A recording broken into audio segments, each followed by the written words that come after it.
Hi there, greetings and salutations. We are back in studio. My name is Jake Query. That is Derek Schultz. It is the incredibly, creatively, and appropriately named and charitably award-winning Query and Schultz program here on the ISC Sports Network, presented by Bailey and Wood, who are the very best when it comes to mortgages. Derek, question for you. We've entered this weird area where, yeah, like it's early fall, right? Because it's probably going to be back to like 90 next week.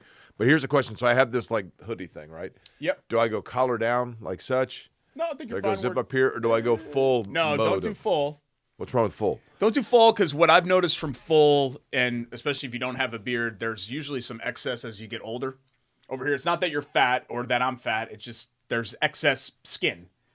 And when you go full, there's no room for the excess to go. So it just kind of sits on top of the collar, and it's not as attractive. Let's see.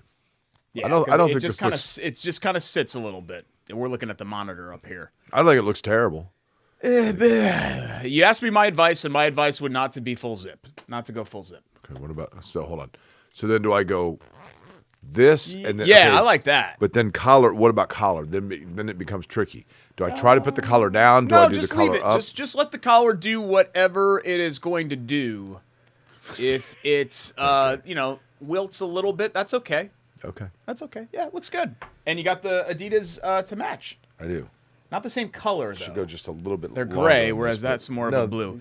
And I'm in a very fally, like a mumsy gold. You think I love this weather. It's the best. You think these shoes are gray? It's the absolute best. Yeah, aren't they? I guess they're a little bit off blue, but they're not a direct match of that. Correct. All right. Well, anyway, speaking of blue, the blue horseshoe, baby. Of course, you knew it would happen. We recorded last week, and then afterwards, it is announced. Of course, Daniel Jones is the starting quarterback for the Indianapolis Colts. Derek, it is my opinion, huh? You were right. I go back to this. It wasn't that I was right as much as when you go back and look at it, Shane Steichen basically said to all of us, look, I've been telling you guys this all along. Yeah.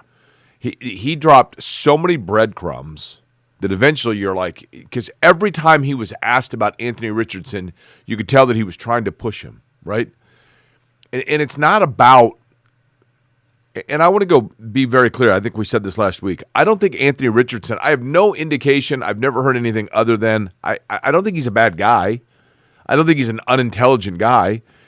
I think he just is somebody who is so physically gifted that he just kept getting put in positions that he probably wasn't ready for. So he's never learned or been ingrained into understanding everything that goes into if you had to actually earn it. Mm-hmm. So the Colts then put him in a position of, okay, now we're going to make you earn it. And he didn't really know how to do that. And so I think and I believe this, Derek, and I realize he's probably going to play this year. He's probably going to play because Daniel Jones is going to get hurt at some point. But assuming if, for example, Daniel Jones does not get hurt, I think when it comes to Anthony Richardson, they've turned the page. I think they're done. Yeah, they're out. And they're not going to say that. Chris Ballard, is he going to talk to the media today? We're taping this early Tuesday. Cut down days today. Is that today? Right. Or is that tomorrow? Probably tomorrow. Okay.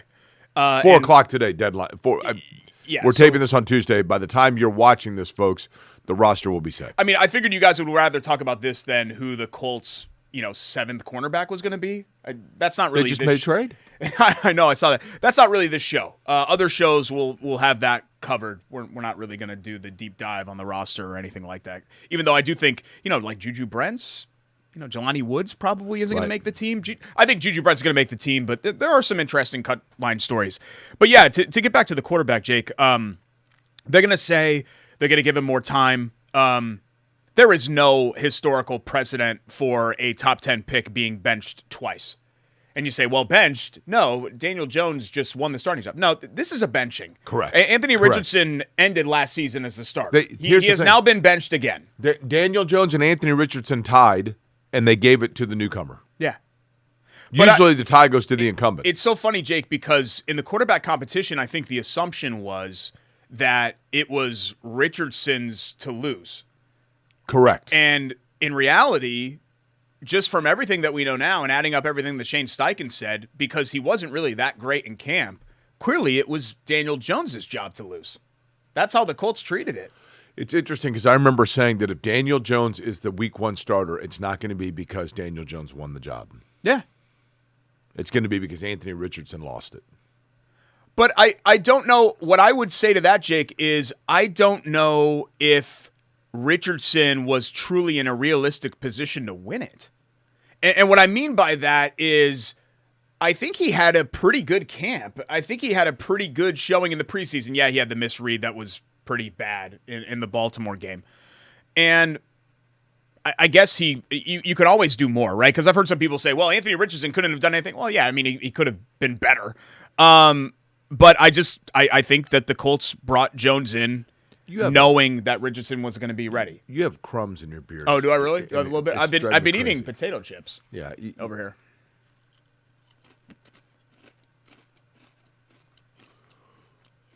Listen, the potato chips from Hoagies and Hops are great. I understand. Really that. good. Hers potato chips. But if you could wait until A, that segment, and B, well, I ate most of them. These are just crumbs. When you have a chance. Really good. Yeah, but you're wearing them. I'll get some in my. And then you got white hairs in your. I do have some gray. Some of that might be mayo because I took a bite of the sandwich too.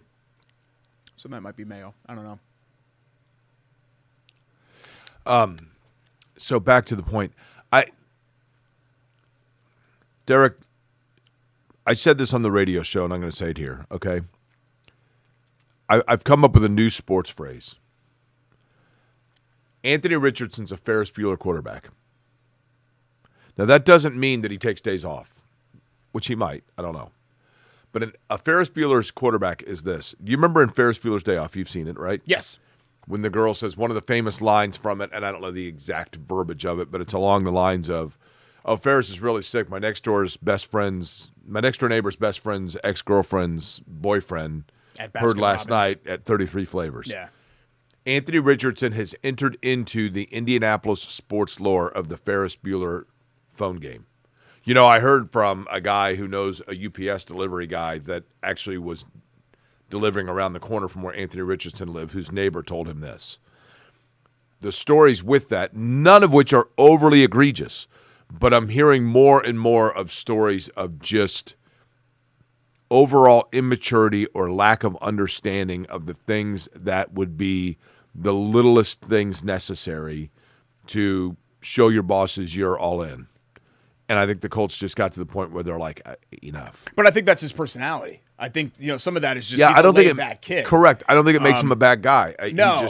I think, Jake, you say lack of understanding on Richardson's part. This is a lack of understanding on everybody's part. I don't think the Colts truly understood what they were signing up for here. I think they were wish casting what Richardson could be. They fell in love with the traits, right?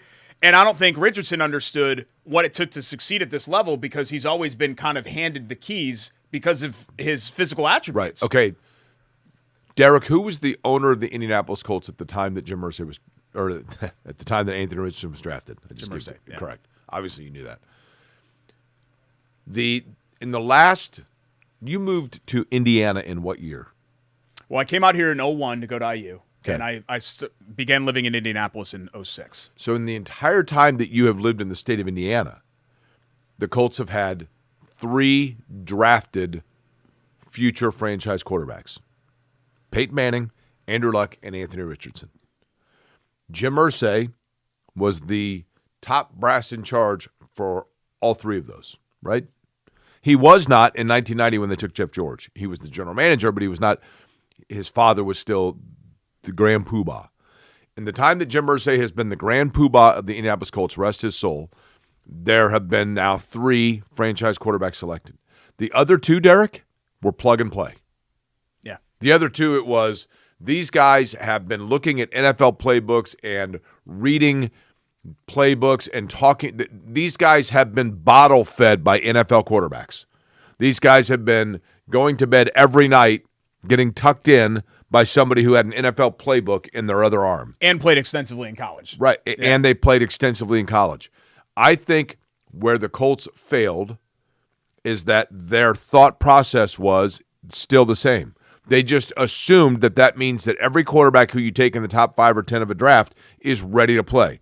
Anthony Richardson was not ready to play. The Colts failed him organizationally because First, they threw him in too early. Then they tried to go back and reverse that damage, and they failed in both areas. But I think they knew he wasn't going to be ready to play right away, but they thought the best path for him developmentally was to play. Because of the fact of the two precedents they had. Yeah, I think that's fair. I had heard, again, if you want to go back to Baskin-Robbins and Ferris Bueller and all of that, I had heard last year that some of the core players after the first 2 weeks with Flacco went in behind closed doors to Shane Steichen and said, hey, like, we're not doing this. Like, what are we doing? Put Richardson back out there. I don't know if that's true. That might be true. And Shane never, I guess, wanted to do that. I mean, I think Shane Steichen's been out on Richardson for a while. Which is interesting because people will tell you that Shane Steichen was like his most vociferous supporter during the draft process. And I'm like, well, Shane Steichen got hired in February and the draft was in April. His dream job, the very first time he'd ever had it. Now, Derek, when you first you grew up wanting to be a radio host, right? Yeah. When you first got hired at the radio station where you and I worked together, would you say that you exercised the same voice of having influence or statement about what you were doing in month 2 as you did in year 2? No. You just went along with whatever they said, right? Pretty much. I was so happy to be there. There's no way you would have signed up to work with me. Well, right? yeah, I mean, it was presented to me as a solo show, and then you were on board. So that's kind of how that worked. Yeah. That was strange. It was a weird, the lack of communication. I'll give them credit, though, man. You know what I mean? I mean, clearly it worked. Buzz Casey, who was who hired both of us and just said, you know what, I like the sound of this Query and Schultz, and just threw the two of us together and said, you guys go figure it out. Well, I think what ended up happening was... And you did. You had auditioned the last go-around. They brought Mark Patrick back. Correct. And I think they were considering hiring you for that spot, and probably should have at that point, because... and we both really like Mark. I like Mark a lot, kind of cycling through. And then they called you back once that ended, and... I had got a text from Jay Baker that, I got a text from somebody else that said, hey, I was booked for Mark's show, and they told me it's not happening. I said he's out. So I texted Jay Baker, who was a producer over there at that time, and I was like, hey, are they opening at NDE? And he's like, I'm not supposed to tell you this, but yeah. And I was like, can I send you a tape? Because that's what you still did at that time. I sent an audio CD. I mean, it was 15 years ago, right? But I sent an audio CD right away, and they were just like, oh, my God, like, this is obviously a guy that is just on the rise. Like, who is this? Who is this is the key part there, yeah. It's amazing. Figured it out. Yeah, the rest is history. I was Peyton. You were Luck. They were trying to figure out how to bridge it, right? Yeah, that's fair. That's fair to say. But anyway, back to the point. I am fascinated now to see what happens with Anthony Richardson. And I think, Derek, a big part of it, which takes us to now getting into the modernization of this story, the next phase of this story. Now that we know that Richardson is not the starter, the question becomes, did Riley Leonard show enough in preseason game number 3 against guys that are probably never going to play on Sunday? Did he show enough where they say, you know what, we're going to put him on the 53-man. He's not going to be a practice squad guy. He's on our 53-man. And that gives us flexibility if somebody else comes and makes us an offer for Richardson to move along.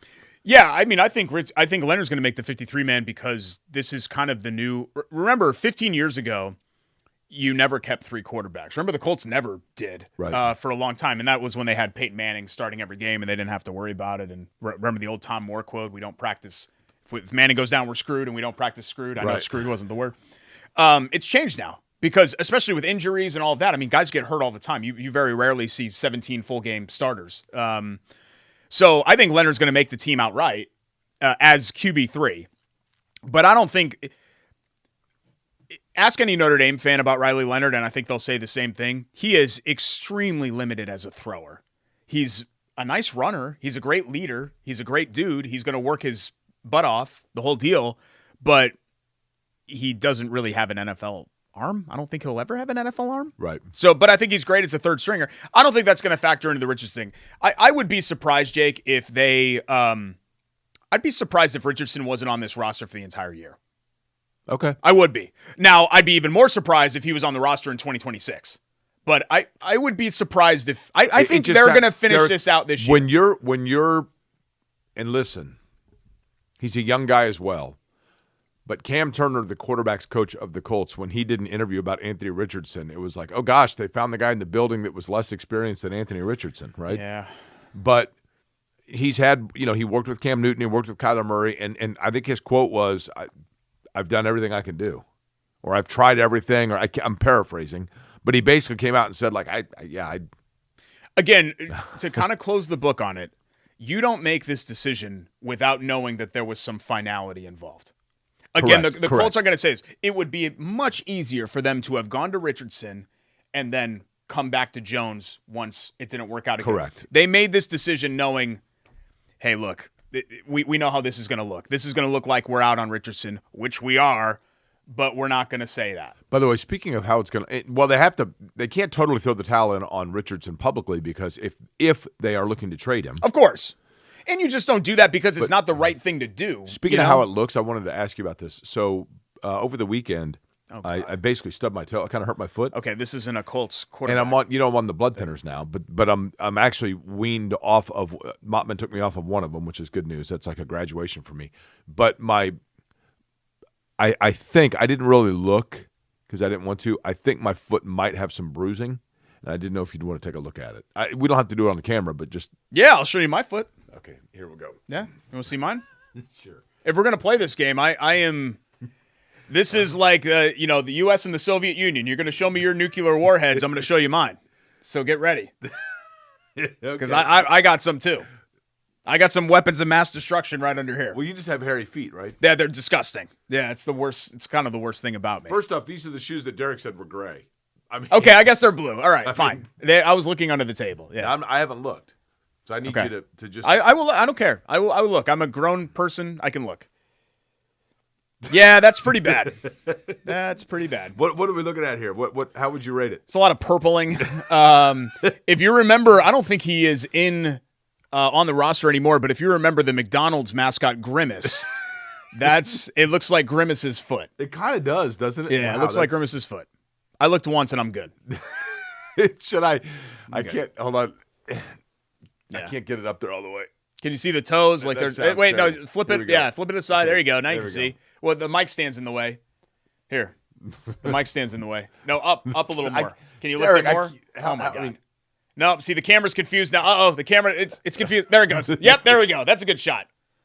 That's a little rough, isn't it? Yeah, that looks terrible. Yeah, that looks bad. It's a little swollen too. Yeah.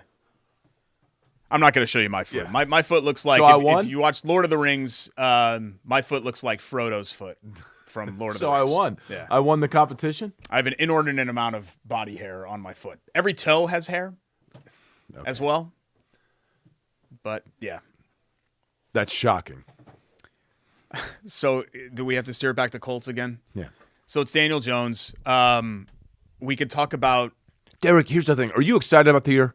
I wasn't excited. 17 games. What are they going to go? 10-7. Yeah, what's their ceiling? That's the high water mark. I wasn't excited about the season to begin with, but there was like this thought that the Colts are still holding this lottery ticket. There's a 1% chance that it hits, but you still have that 1% chance, and now that's kind of out the window. But okay, who on the schedule though? This is the NFL, okay? I mean, I realize the NFL is set up for parity. Who on the schedule overly jumps out at you? No, nobody. But what Daniel Jones has shown, and what teams in the Colts position have shown, is that they can beat the teams below them and even at their level. What they're not going to do is beat the teams above them. And I just think, Jones has enough of a sample size to know what he is. There's no reason to think that there's anything else there. This isn't like Carson Wentz, where you can talk me into, hey, like there's an upside here with Carson Wentz, where if he can refine this, there is no upside with Jones. The upside with Jones is that he could be average. I mean, he's mediocre as it is. Can he be an average quarterback? And I don't care how good the rest of your roster is. And I think we perpetually overrate this Colts roster. It's better. It's better than it's been. Is. But we really overrate the talent. Like Michael Pittman Jr. is fine. Like he's just a guy though. Alec Pierce fits in. He's fine. Josh Downs is fine.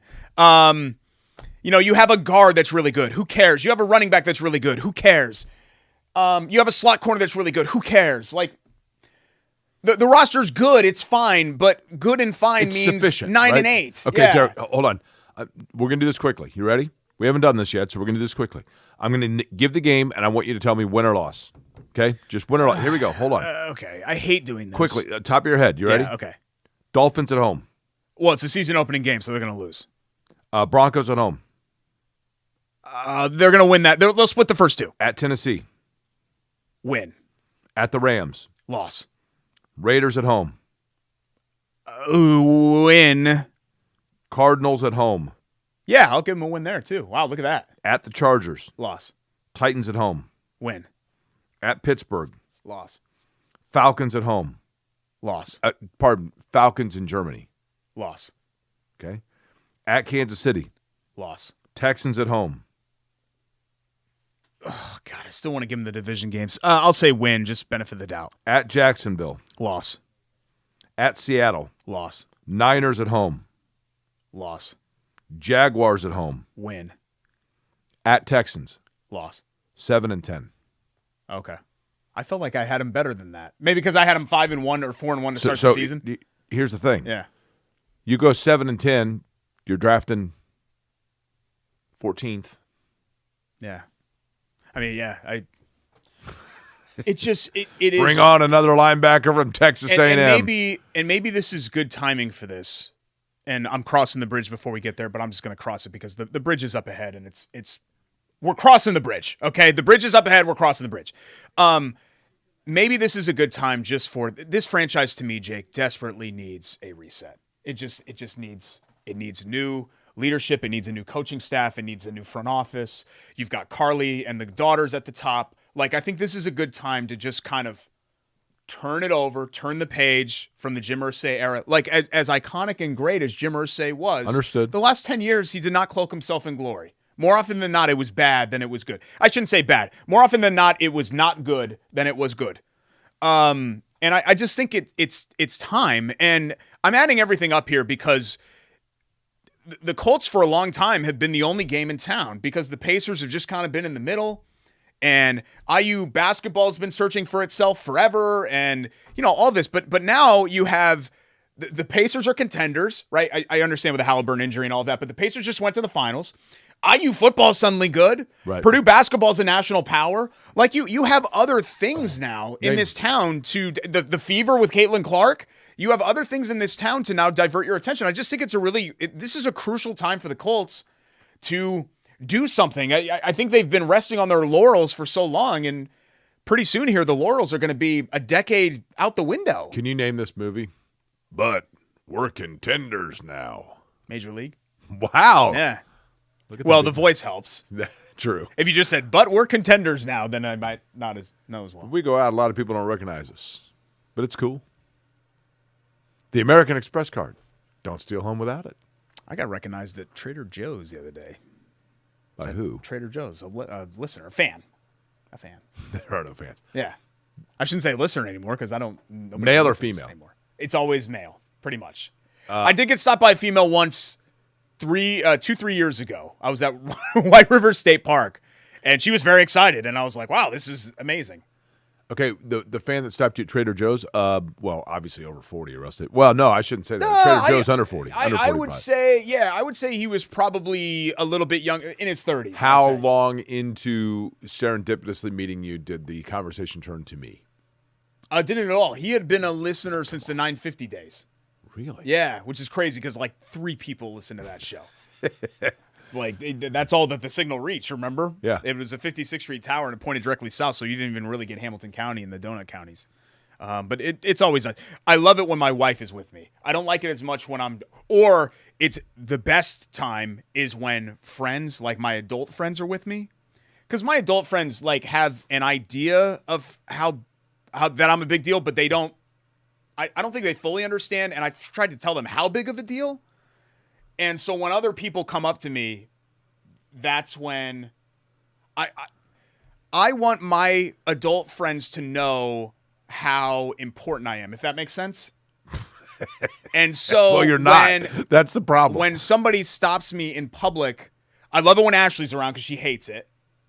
But I also love it when my adult friends are around because I want them to know, oh my God, like, I get to be friends with Which of the two of us do you think gets stopped more often? Oh, it's hard. I think I have more of a distinct look. Correct. Not a lot of 5'2" guys walking around. So I think I'm more distinct when it comes to that. But yeah, I mean, I'm sure at Milwaukee Mile you get recognized. Sonoma, places that you've been either past or present, IndyCar tracks? A lot of times people will say to me, "Where's the little fella?" I still get that. I still get Jake needs a co-host. You probably do. That's what I still get in public. Yeah. I really like the show, but he needs somebody to reel him in a little bit. I'm like, yeah, well, I'm probably not arguing with you there. What's the best area for the Colts roster? I was going to say time for a Hoagie to hear.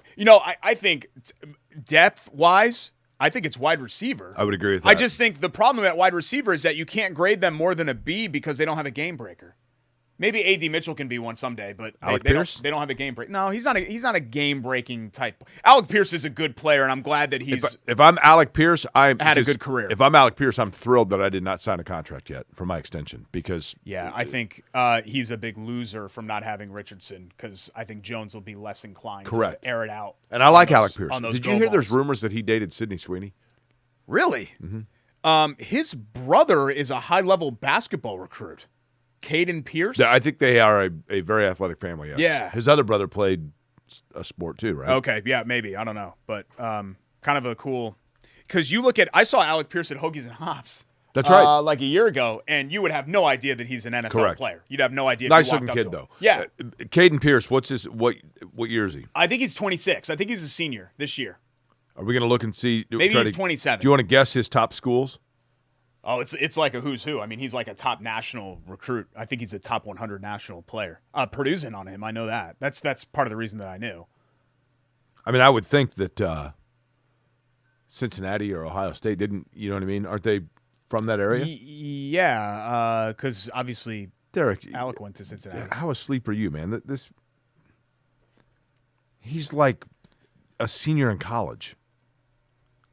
No, there's a brother that not Caden Pierce, the Princeton player. Who am I thinking of? He has a brother that is a high school recruit. Can you get your facts straight? Right? I'm looking here to see if the Princeton Alec Pierce's one's brother. There's another Pierce, right? I don't know. Illinois, Alec Pierce is from the Chicago area, isn't he? Illinois. Where did I? Who am I mixing that up with? Yeah, his older brother Alec Pierce plays wide receiver. It is transferring. Another brother Justin played college basketball at William and Mary in North Carolina and currently plays in Europe. Oh, maybe because he's transferring. Maybe that's what I'm thinking of. He's in the transfer. He's one of the 5-star transfer type players. But he's playing at Princeton, right? Yes. Stay at Princeton, man. For another year? Stay at man, Princeton. Go get paid. No. Go get paid. Get paid after the fact. Time for our Hoagie Hero of the Week. This Sorry looks for fabulous. misspeaking there. Hoagies and Hops, 42nd and Boulevard. Let the record state Derek's the one that was factually incorrect.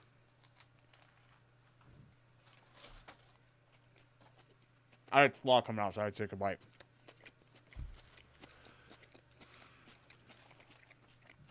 Derek, there's Hoagie eating contest. There's mayonnaise debris on here. No, it's fine. Hoagie eating contest coming up. Oh, more sloth. September 13th. Still some slots available. Barely any slots available left. If you want to get on that. I'm participating. Jake might participate. It is awesome. Fun. There's a block party. Hoagies and Hops, September 13th, 2:30 for the eating contest. This is the Pit Twist. Regstraw's favorite sandwich. Some ham, some mayo, some house-made slaw, some Prove, and chippies. Hers chips. The bread is what makes, the meat and the ingredients of Hoagies and Hops and the different sandwiches are fabulous, but the bread really is. That's from South Jersey. So I agree with you. What did you say? That's from South Jersey. The bread is from South Jersey, Derek said. Weissio's Bakery. Really, really good. Our hero of the week. I brought up the wrong show prep sheet, and I downloaded it, so now all of my notes from today are gone, and I was trying to think of a hero of the week. I don't remember who I picked. How about this one, just because we barely talk about this, but Christian Rasmussen wins at a first-time winner in the NTT IndyCar Series at the Milwaukee Mile. Christian Rasmussen, who had been involved in a side-by-side and kind of a battle with Connor Daly in Portland that knocked Connor Daly out of the race. And Rasmussen is a driver that has been criticized by some for being an overly aggressive driver. Ed Carpenter and ECR, Ed Carpenter Racing, that is now part of the Java House Splenda Group. After the win that Christian Rasmussen got at the Milwaukee Mile, Ed Carpenter said, look, we didn't say anything to Christian about his driving style. You have to be aggressive if you want to go for the win. And there is some history there with Connor Daly and Ed Carpenter Racing and those things. Carpenter talked about it yesterday, the fact that, Connor said some things on his podcast. And I'm not going to say there's a rivalry there, but there's definitely, Connor Daly, who I like a great deal. Connor's a great dude, and Ed's a great dude. But Connor used to drive for that team. At any rate, Christian Rasmussen goes into the Milwaukee Mile coming off of that controversy in Portland and has not won an NTT IndyCar Series race in his career, but he's obviously a young driver. And late in that race in Milwaukee, Alex Palou was dominating that race. He had led 195 of 230 laps or something like that, dominating the race, pulling away with it. But late in the race, there were sprinkles. It was weird because it was a sunny day. You can probably tell by my sunburn. It was a sunny day in Milwaukee. And all of a sudden there were like light sprinkles. And so they cautioned the race. And during that caution period, which was, probably 10 minutes, everybody but the front three, essentially. So Scott McLaughlin, I think Joseph Newgard, and Alex Palou all stayed out. Everybody else came in and made a tire change, including Christian Rasmussen. And then on those fresh tires, Derek, he was lights out. He was fast. He went after Palou. Palou, who already has the championship, secured. I'm not going to say he let him go by any stretch of the imagination. Palou was fighting hard. Rasmussen got a well-earned and well-deserved victory, and that team as well, because they made the right strategy call, and they didn't try to corral him in and dent his confidence. They said, just go out there and race. And he did. And he has really come together. And for a guy that grew up in Denmark and doesn't have a lot of oval experience coming into this series, he's been really good, especially on the short ovals. Yeah, I always like the aggressive drivers. Can you finish eating before you talk? Sorry, we're eating our sandwich. We're just having – this is what I've always envisioned for this segment. It's just two dudes at Hoagies. We're chilling. Maybe Phillyopoulos, the band's playing. We got Freddie, Donnie, and the crew in the back. We got Alexis and everybody over, the crew in the front with chili water. We're just hanging out. It's a 75-degree, sunny fall afternoon. And we're just talking sports, talking Colts, talking IndyCar, and eating delicious Sandos. So sometimes when you're talking to your buddy, you take a bite. And we're drinking a Santeria, which is fabulous. I love it. And you just keep going. Because you eat the buds, it's not like it's... Just 170 calories and 5 grams of carbs. The Especial Cerveza. The Santeria, which is their Mexican lager from Chili Water, another of the fine line of beers at Chili Water. It's not like I'm at a fancy steak dinner. I'm at Hoagies. I'm with my buds. I got my brews from Chili Water. I got my Hoags. That is so good. That's good. They just put it back in the fridge this week, too. And it's so smooth, I right? don't practice Santeria. No, I like Rasmussen for that. I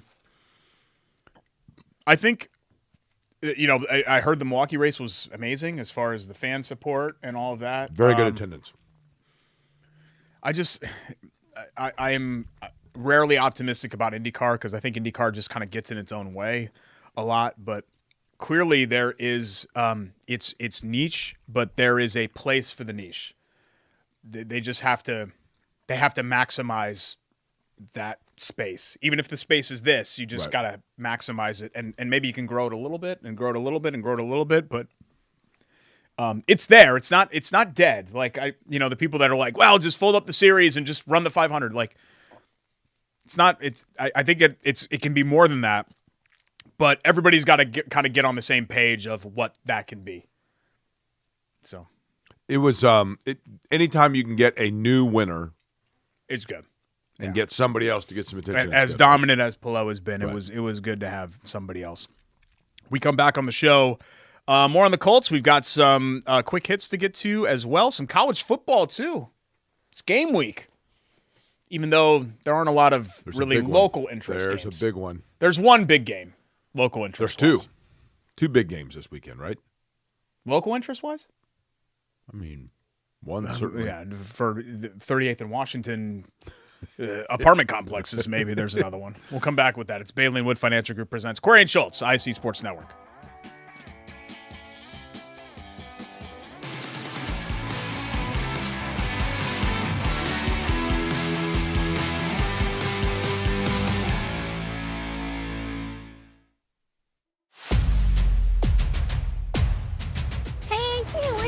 we going to tonight? You know we cover all sports in Central Indiana. Hop in. It's going to be a long night. Bailey & Wood Mortgage Lender, proud partner of News 8 Sports Hummer.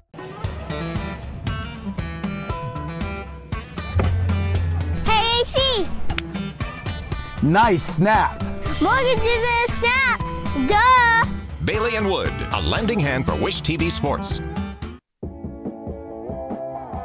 Welcome back, Corey and Schultz. Presented by Bailey & Wood Financial Group here on the ISC Sports Network. He's Jake. I'm Derek. Hi. Thanks for tuning us in. Do you like the zip up here? Yeah, it's nice. We already talked about that, though. Bailey & Wood Financial Group, 855-350-HOME, BAWFG.com. For our friends at Bailey & Wood Financial Group, they're the best. Whether you're looking to refi, whether you're looking to get pre-approval for your home mortgage, give them a call, go to the website, visit any of their 20-something Indiana branch locations.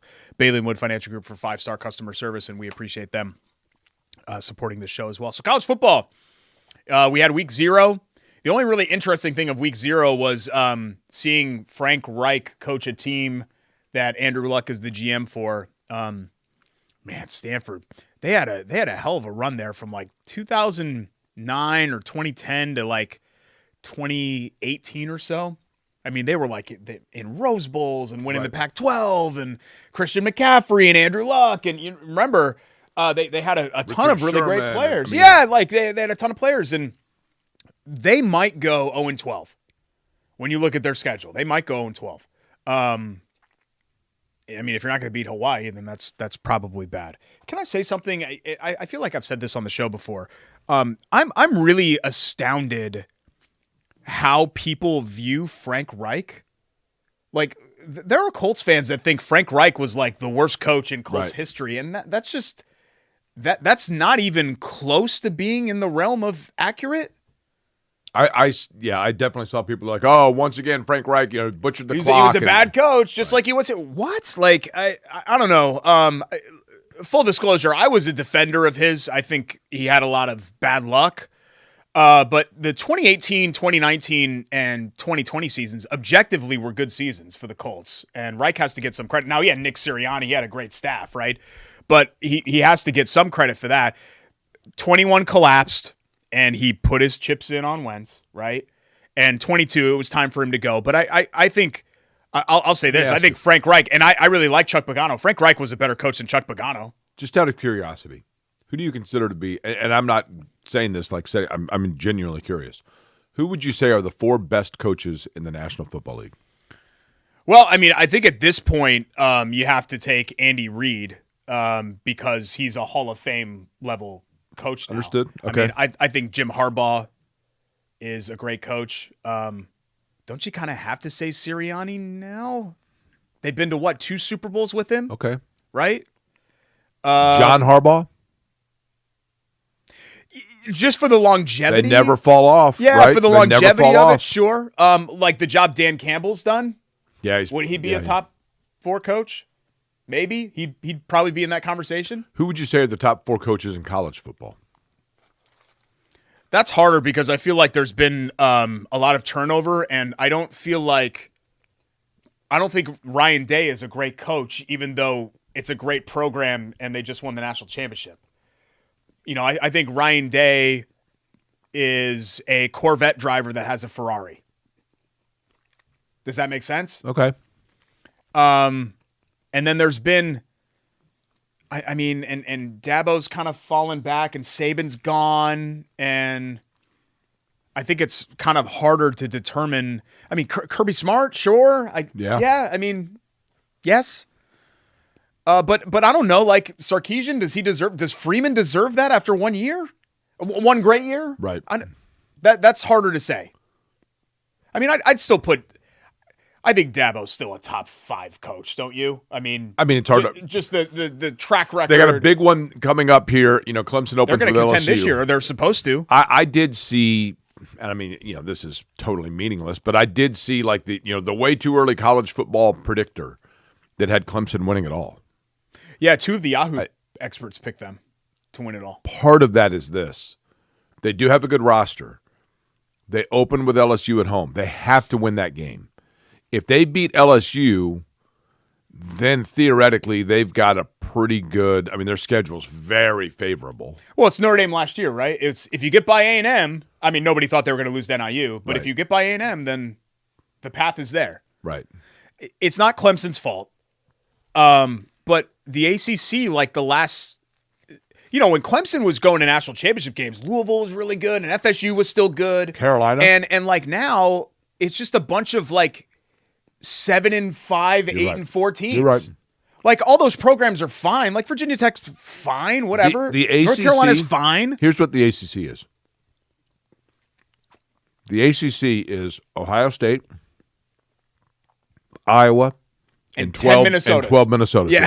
Yes. That's it. Exactly Yeah, it. it's NC State just over and over again. Every week you play NC State. Sometimes NC State will beat you, but like Syracuse, come on, like Wake, yeah, like they're fine. Duke, Boston College, Virginia.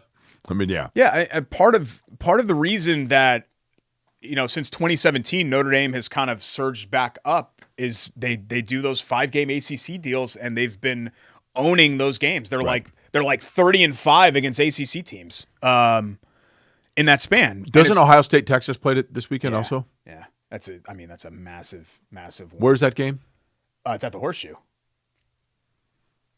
But I think more people are on Texas than they are. From what I've seen, Penn State is the prohibitive Big Ten Right. national title favorite, not Ohio State. Which, Penn State every year, Derek. yeah, they got to show me. Penn before I State believe every it. season. Penn State 7-0 and 6-0. Ohio State Saturday, third quarter. Penn State leads 17-3. You're like, yes, they're going to do it for America and beat Ohio State, and then they lose 21 or 24-17 every year, and then they lose 2 of their next 3 games every year. Yeah, they're Write like it down. they're like the I don't even know how to kind of compare it, but like almost like the John Chaney Temple of Yes. college football, where they're good at, look, they're a 1 seed, and then you're like, yeah, but I don't know if I'm gonna have them in my Final Four just because they haven't shown me. Man, they were a better team than Notre Dame. They really had no excuse to lose that game. They should have landed the knockout blow in the first half and played. They still wouldn't have beaten Ohio State, I don't think. But they should have been in the national title game last year. And the fact that they lost that game, Jake, kind of hammers home that label that that James Franklin has. James Franklin is a great coach. He's done a wonderful job there, right? I mean, Penn State wasn't doing anything before that. But, can't win the big one. And they can't prove that they can. They're the Minnesota Vikings. Yeah, Minnesota's done a lot of winning without actually winning anything. Right. I mean, at least Penn State, you go back to the Joe Pa days, have national titles and things like that. But 86 is their last one, right? I mean, 94 they went undefeated and finished number 2, and they didn't get a chance to play Nebraska. Right. But 86 was their last actual national title, I think. What's the best NFL team in the last 30 years to not win it? Vikings would be up there I know. because they've played in That 30 Robert years. They've Smith played group. in 6, 7, 8 NFC Yes. championship games. Yes. They haven't even been to a Super Bowl, right, in that span, which is with crazy. the Colts in whatever year that was, the Nick Harper year, would that be up there? Oh, you mean, I thought you just meant best franchises in general to not No, win best single season. it. Okay, because best franchises in general to not win it would be the Vikings, I think, right? Because Yeah, I would Packers, agree. Colts, all these other teams would be up there. The best team to not win it, yeah, I mean, 05 Colts. I mean, 07 Patriots did not win it all. Oh, that's the one that was undefeated, right? Yeah. And they were stacked up. They had a lot of veteran talent as well. I'm trying to think of like more recent examples. There haven't been a lot of big upsets. Unfortunately for the Colts and Peyton Manning, the era of upsets was really the middle 2000s. That's when you had those stupid Giants teams Right. and you had, the Nick Harper Steelers, game yeah. and like you had a bunch of weird crap happen. You don't really get weird crap anymore. All right, don't so get Derek, 9 I and want to know 7 right champions. now. Indiana, they win how many games this year? 9. You're putting it at 9. Yeah. I think they win 9. I think that's a great season. Purdue win 4? I think Indiana. I'd put the over/under at 3.5. I think it's probably more likely that Purdue wins. First off, they got to start 2-0. They got Ball State and SIU, Southern Illinois, and then wins one Big Ten game after that. But it'd be great to win 4. I think Indiana wins 9 and finishes What are they? Are they ranked 21st? I think they're ranked right around there. And I think that's a great season because you're stacking it on last year. Right. Really, this season for them, for Indiana, it's not about being in the playoff every year. I don't think, and maybe my brain needs to switch. I really don't think that that's a realistic expectation for anybody outside of the true royalty of college football. To every year, Ohio State every year, Alabama every year, Georgia every year. I don't think Indiana is there, but I think Indiana should be in a place where the baseline expectation is 8-4, and every 3 or 4 years you're in the mix for the playoff. And even, at 9-3, you would still be kind of in the mix for the playoff a little bit. Right.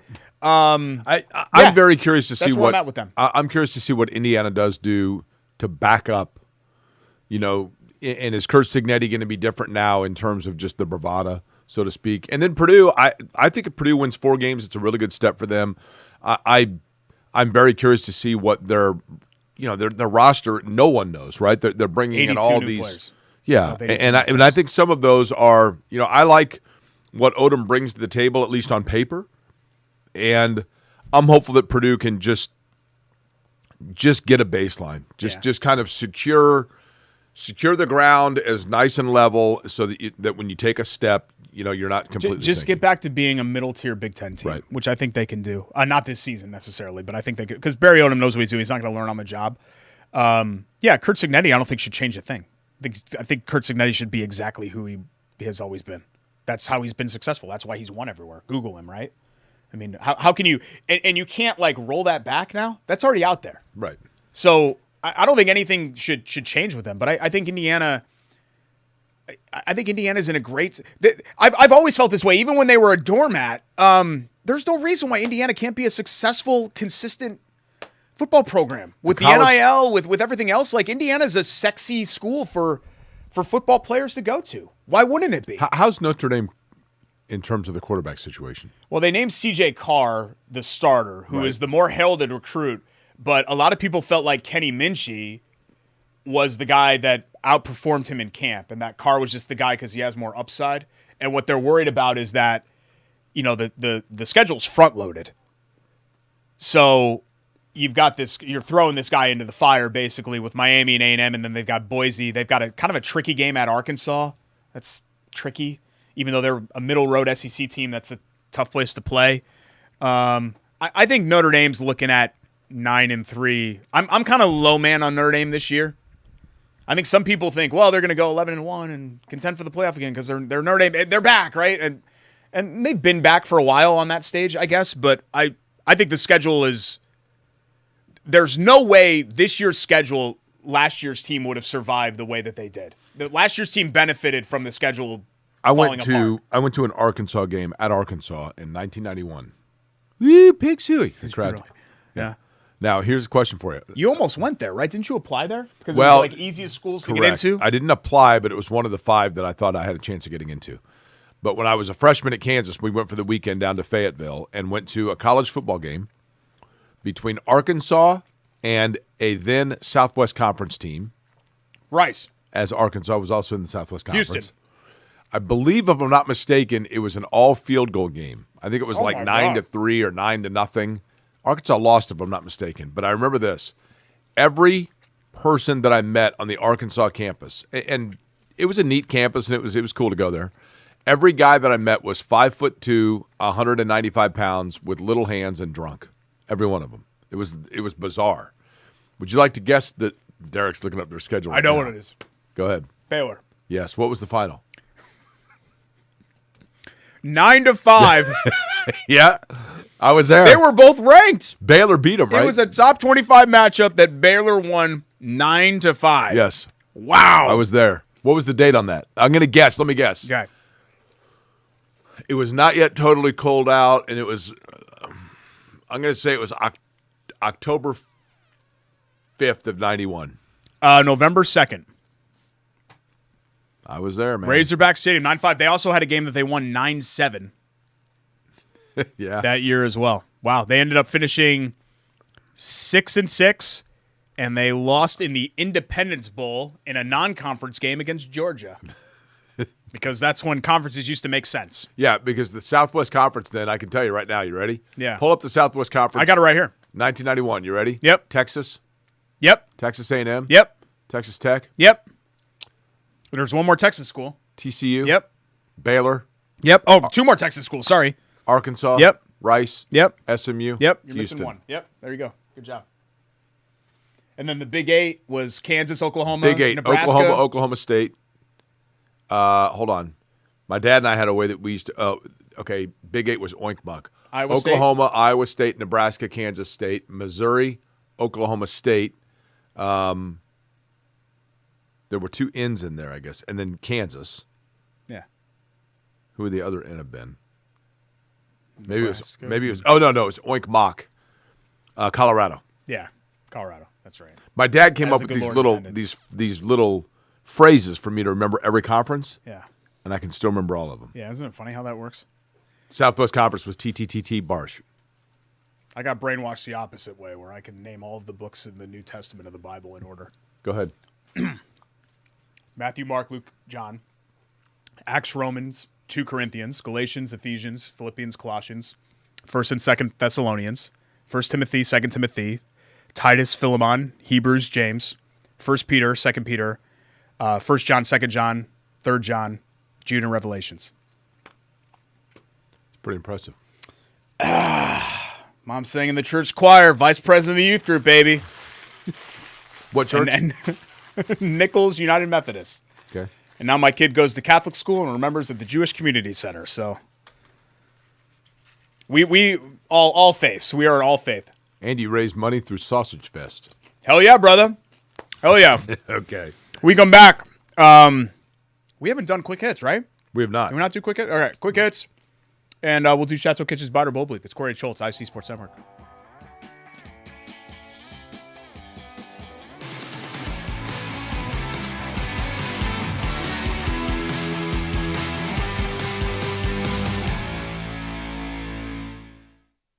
At Bailey and Wood, we pride.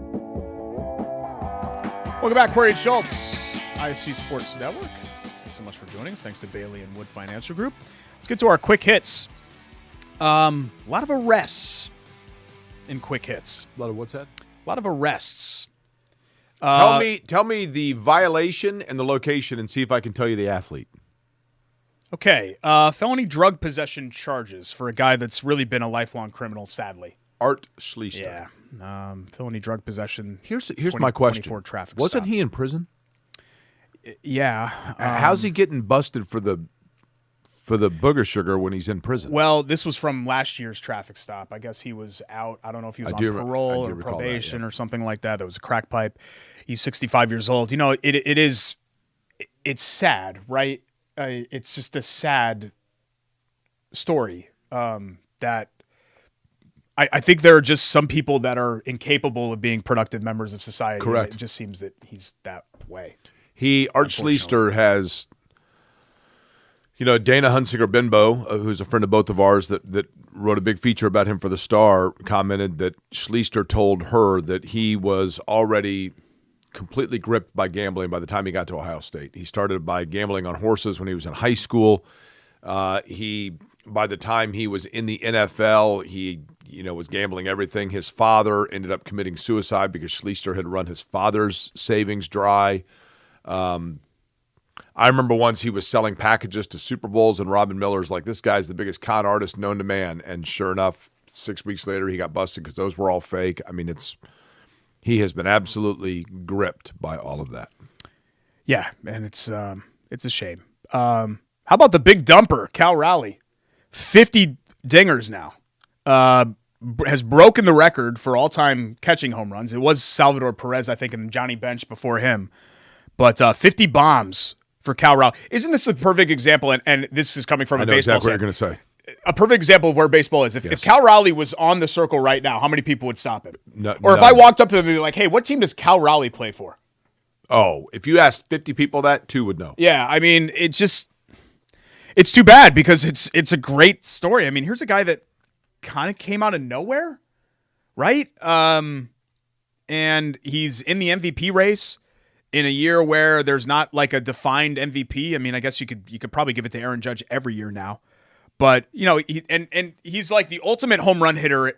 He's the ultimate 21st century baseball player where he hits like 220, but he just launches home runs. Like Adam Dunn would be a huge deal now because he was a true outcomes player, right? Strikeout, home run, walk. Those are the three things that Adam Dunn did. One of my hot takes, if you will, that people got upset about is when I said that I think that the sabermetrics have hurt the popularity of baseball because, like, you get all these people like, launch angle and bat velocity and war and VORP and warp and all this stuff. And I think a lot of transcendent fans just started hearing that and they were like, I don't understand what all this is, and they moved on to something else. I really do believe that. Yeah, I can't disagree with that. I think baseball's become a lot more complicated. It's always been complicated. Complicated stuff has moved to the forefront. I respect the heck out of, and he seems like a nice guy, Tim Kirchin, but I can watch him for about 15 seconds, and I'm like, this guy's not talking to me. He's talking to like the 1% baseball nerd that understands what. Cal Raleigh becomes just the second catcher born after a Tuesday at 4:00 to hit 452-foot degree. Okay, yeah, what are you saying here? It's a little much. Finally, last arrest. There's been another arrest of Khalees Caron Crowder.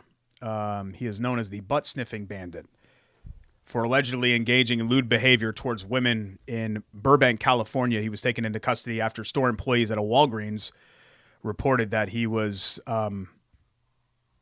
sniffing buttocks. In July, he was arrested after sniffing buttocks in a nearby Walmart, following initial report at Nordstrom Rack. So he went to Nordstrom Rack, did some sniffs there, and then went to a Walmart and had some more sniffs. There's a documented history of sniffing.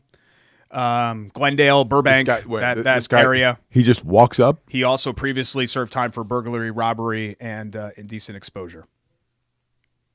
He just walks up to women and... There was also, in TikTok, there was a viral, at a bookstore, there was a woman that was shopping at a Barnes & Noble, and... there was a video of him under there, and she was like, what are you doing? He said, tying a shoe or something, and he was sniffing butts. So, should we have not included that on the show today? Speaking of people that can't be productive members of society, I feel like if you did it once, then you can kind of be like, all right, my bad, I'll stop sniffing butts. If you did it once, like that's perfectly, it's perfectly okay. No. It's what? It's the United States of America. So second chances, even if you get caught sniffing butts, second chance. No. But after like the 17th time. So you're telling me if you're out grocery shopping and you look over and that you're like, oh, it's cool. Like I hadn't seen you there, but just not a second time, please. Yeah. Like after you go for a long run or something. Come on, man. It's actually, all kidding aside, compose yourself. Me? All kidding You're the aside, one over here talking about second chances on butt-sniffing bandits. It is I've got to compose myself. Behavior. You think? It's violating. It's disgusting. This guy should be behind bars. But yeah, just if you're in Burbank and you're at a bookstore or a Walmart. The Burbank butt sniffer, right? Well, they said Glendale too. He got popped. So the surrounding area over there. That's not Orange County, right? That's up, like towards Anaheim, isn't that? Okay, LA. Okay. I'm gonna be there next week. You know California geographically better than I do. We come back on the show. We will do Buy It or Bull Bleep, and the butt sniffing bandit primarily is found near the canyons. Just so you know. Yeah, we'll end this show. Okay. So we probably should do. Corey and Schultz, ISC Sports Network.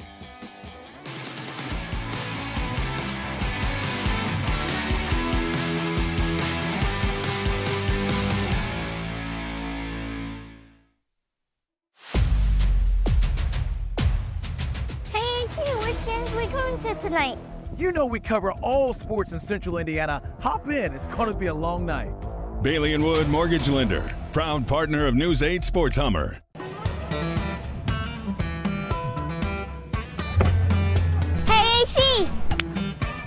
Nice snap. Mortgages and snap. Duh. Bailey and Wood, a lending hand for Wish TV Sports. Welcome back. Final time. Corey Schultz, ISC Sports Network. He's Jake. I'm Derek. Hi, how are you? This portion of the show, Bite or Boldly, brought to you by Chateau Kitchens, at Chateau Kitchens on Instagram and Facebook for before and after pictures, now at 100,000 followers on IG. Congratulations to Steven and the crew for that. In-home transformations, that's what they do at Chateau, whether it be a kitchen, a bathroom, a basement, a wet bar, whatever you want to do on the interior of your home. Chateau Kitchens can take care of that for you. They have transformed my home. They can transform yours as well. ChateauKitchens.com, at Chateau Kitchens, IG and Facebook. They bring you our Buy It and Bold Bleep each and every week. Jake, Buy It or Bold Bleep? Shane Steichen won't make the season as the Colts head coach. No, it's bullshit. He's there. Yeah, because Bauer's the GM, right? So suddenly, if Steichen gets fired, that removes one of the fall guys. It does drive me crazy. And I saw you talking about this on social media and on your show about people like, well, yeah, Richardson was Steichen's guy. And you're like, whoa. Like, are we just going to keep doing this over and over again? Like every mistake that the Colts franchise makes? Well, they traded for Wentz. Yeah, but that was Frank Reich's guy. Right. Well, they had – well, yeah, but Andrew Luck retired. It's like, how many excuses are we going to make for the main decision maker? Like, at the end of the day, that's on you. The trade was made. The head coach doesn't make trades. The general manager makes trades. Right.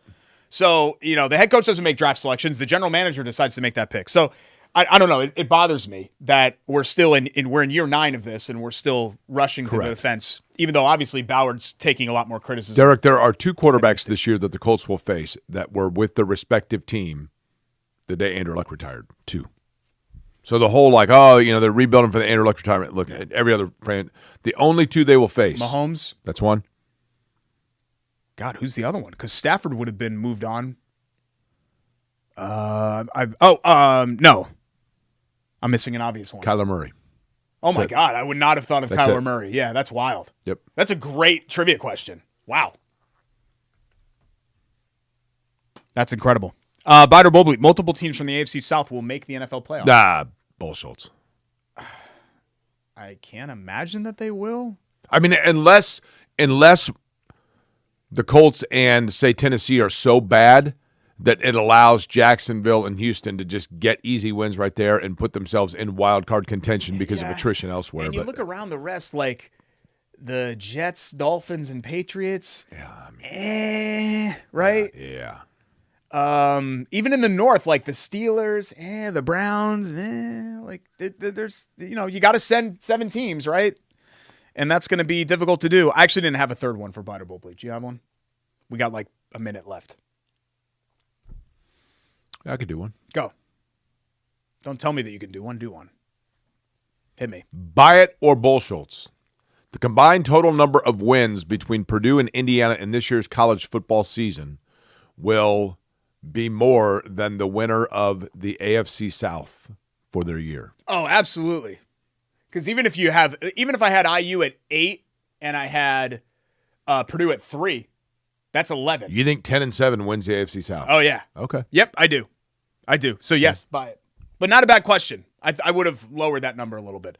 Thanks to our great sponsors, Chateau Kitchens, Hoagies and Hops, and Chili Water Brewing, as well as our friends, of course, the presenting sponsors of the show, Bailey and Wood Financial Group. Thanks to Vince, Charlie, Jordan. Vince made banana, coconut, something, chocolate, whatever bread. That's going to be delicious. We're going to eat some of that when we come back. It's Corey Schultz, ISC Sports Network. Come back. We're leaving. Come back next week.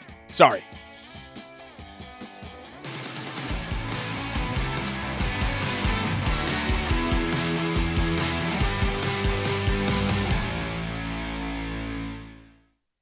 At Bailey & Wood,